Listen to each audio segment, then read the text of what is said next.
अस्सलाम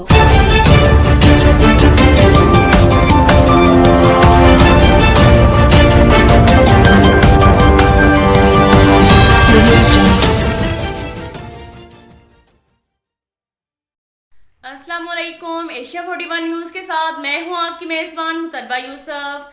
खबर शामिल करते हैं सरगोदा से। हमारे ब्यूरो चीफ मोहम्मद नदीम के मुताबिक सरगोदा में ईद उल फितर के करीब आते ही शहरियों की बड़ी तादाद ने शॉपिंग करने के लिए बाजारों का रुख कर लिया। खरीदारी गरीब आदमी की पहुंच से दूर हो गई। शहरी रेडीमेड कपड़े खरीदने पर मजबूर हैं। माह रमजान का आखिरी अशरा शुरू होते ही सबकी कोशिश होती है कि ज्यादा से ज्यादा अच्छे कपड़े, जूते और खास तौर पर खवातीन अच्छी से अच्छी चूड़ियां और ज्वेलरी खरीदें। लेकिन मौजूदा महंगाई में कपड़े, जूते, चूड़ियां भी गरीब आदमी की पहुंच से दूर हो गईं।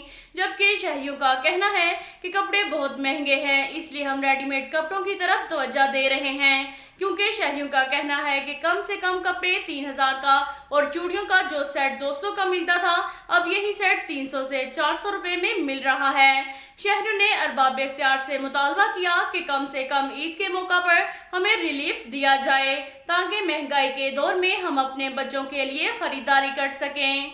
अब तक के लिए इतना ही काफ़ी है। मिलते हैं अगले बुलेटिन में। हमारे साथ रहिएगा। अल्लाह हाफिज़।